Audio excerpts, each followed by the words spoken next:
Siempre recuerdo una clase de filosofía donde el profesor nos relató esta historia. En una caverna se encontraban un grupo de hombres, prisioneros de nacimiento, encadenados de forma tal que solo podían mirar hacia el fondo de la cueva. Una hoguera y figuras manipuladas por otros hombres proyectaban en esa pared todo tipo de sombras. Para los prisioneros, las sombras eran la única referencia del mundo exterior. Esas sombras eran su mundo, su realidad. Uno de los prisioneros era liberado y se le permitía ver la realidad entera fuera de la caverna. ¿Qué tanto tiempo le tomaría acostumbrarse al exterior después de toda una vida de encierro? Posiblemente su reacción sería un profundo temor a la realidad. Podría entender lo que era un árbol, el mar, el sol. Asumamos que este hombre puede ver la realidad tal cual es y entender el gran engaño que era la caverna. El profesor nos explicó brevemente las interpretaciones del mito en relación al conocimiento, la ilusión, la realidad, y cómo posiblemente estemos dentro de una gran caverna que a su vez está dentro de otra. Pero no cabe duda de la necesidad de ese hombre libre de regresar y compartirle al mundo lo que había visto.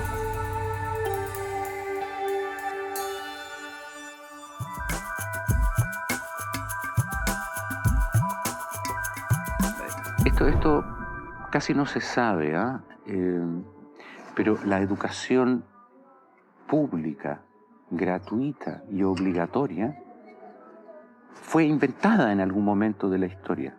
Antes no existía. La educación en la antigüedad distaba mucho de lo que hoy entendemos por educación. En Atenas clásica, por ejemplo, no había escuelas. Las primeras academias de Platón eran espacios de reflexión, conversación y experimentación libre. La instrucción obligatoria era cosa de esclavos. Por otro lado, la educación en Esparta era más parecida a una instrucción militar. El Estado se deshacía de quienes no alcanzaban los niveles esperados. Había clases obligatorias, fuertes castigos y modelamiento de la conducta a través del dolor y el sufrimiento. Antiguamente la educación estaba en manos de la Iglesia Católica, por lo menos en el mundo cristiano occidental. Y fue recién en el siglo XVIII, en una época de la historia que se llama despotismo ilustrado, seguramente lo escucharon en el colegio, en donde se creó el concepto de educación pública, gratuita y obligatoria. La escuela como la conocemos nace a fines del siglo XVIII y principios del siglo XIX en Prusia. Con el fin de evitar las revoluciones que sucedían en Francia, los monarcas incluyeron algunos principios de la Ilustración para satisfacer al pueblo, pero manteniendo el régimen absolutista. La escuela prusiana se basaba en una fuerte división de clases y castas. Su estructura, heredera del modelo espartano, fomentaba la disciplina, la obediencia y el régimen autoritario. ¿Qué buscaban estos déspotas ilustrados? Un pueblo dócil, obediente, y que se pudiera preparar para las guerras que hubieron en esa época entre todas las naciones que estaban naciendo. Por ejemplo, Catalina la Grande de Rusia llamó a los enciclopedistas franceses a preparar esto mismo. Diderot, uno de los más famosos, estuvo allí para armar este paquete, ¿sí?, formador, no de ciudadanos, sino que de obedientes súbditos de estos estados. Las noticias del exitoso modelo educativo viajaron rápido, y en pocos años, educadores de América y Europa visitaban Prusia para capacitarse. Con el paso del tiempo, el modelo se expandió a nivel internacional.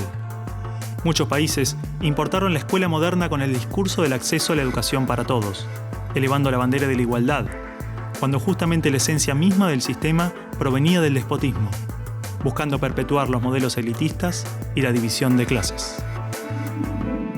Ese es el origen de la educación pública.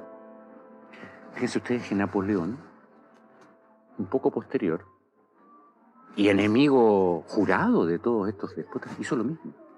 Él lo decía con todas sus letras.